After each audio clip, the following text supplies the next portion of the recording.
subscription available. And if you do the presentation correctly, they now become a customer. And usually there's an upsell system at the point of sale, which is, you're closing the sale. You want to make sure you put them on some type of subscription income.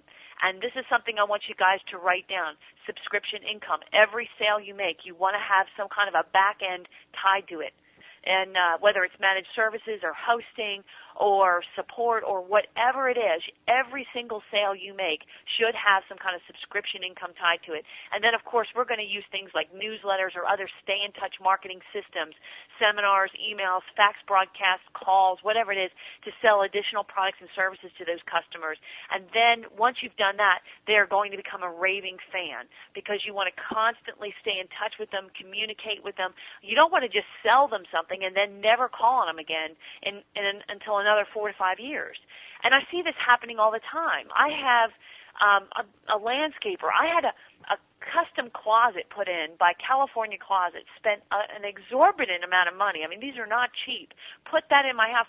They came out, they installed it. I have not heard a word from them, not even a survey, not asking me for referrals, not maybe possibly trying to sell me a unit for another closet in the house or maybe the garage. I mean, nothing. The salesperson hasn't even made a single email or call. And I don't know if you're guilty of that or not, but one of the things you want to absolutely make sure you have in place is a newsletter or some kind of monthly touch, because if you have salespeople, they're going to swear up and down that they're talking to these customers all the time, and I'm going to swear up and down to you that they're not. Okay? They're missing some people.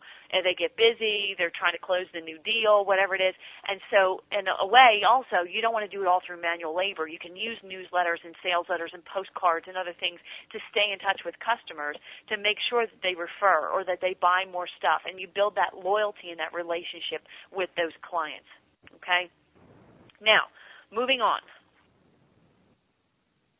Thanks for bearing with me, guys. Okay, critical element number 1. Okay, so we're going into now how do you build this system. There's, again, like I said earlier, there's 3 main elements. And the first element is you've got to define a profitable target market you want to monopolize. Okay, and you've got to get positively, absolutely clear on who your ideal customer is.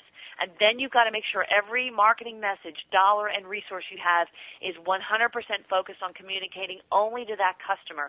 And this is an area I see a lot of people getting in trouble with, and that is their client base is a mile wide and an inch deep.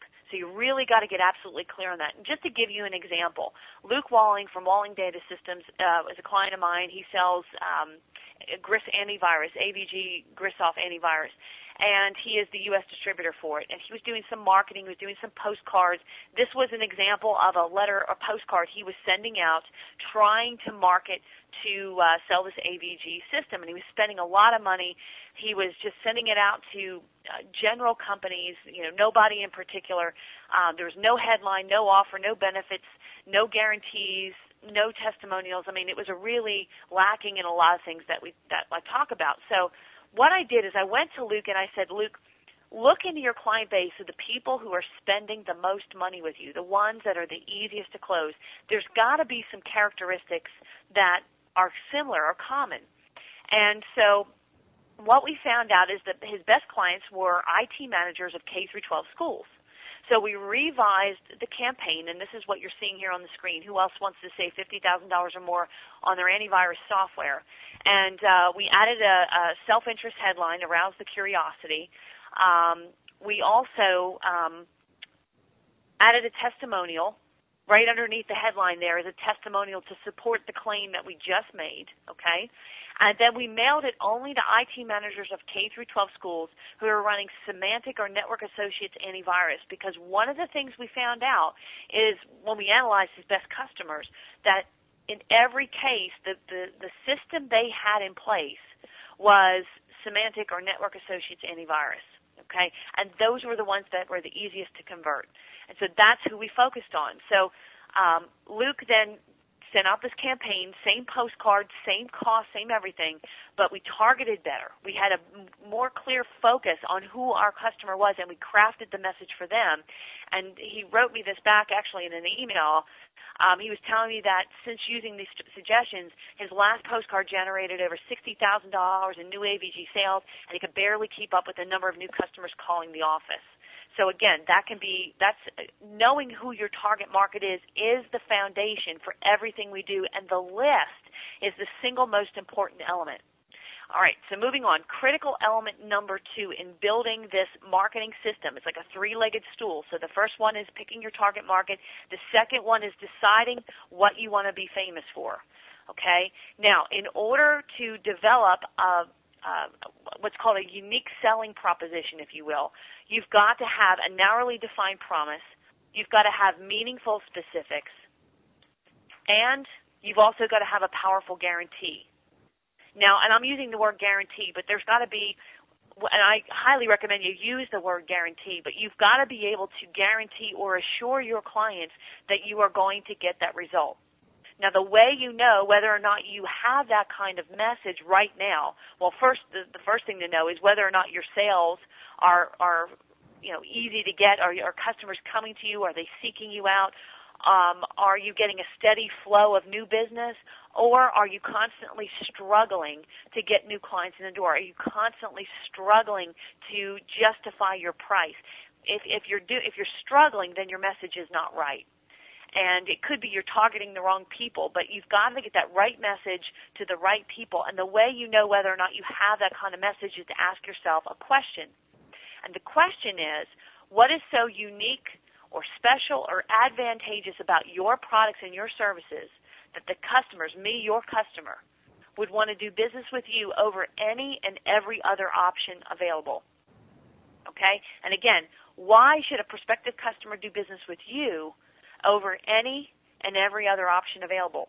And if you don't have a good answer to that question, you are going to struggle to generate sales, because your communication or your marketing is what's setting the premise for why they should buy from you. But as we established a minute ago, what most of you do is just have the name of your company, bullet list of what you do, companies you partner with, and you don't have any kind of compelling message, no guarantees, no testimonials.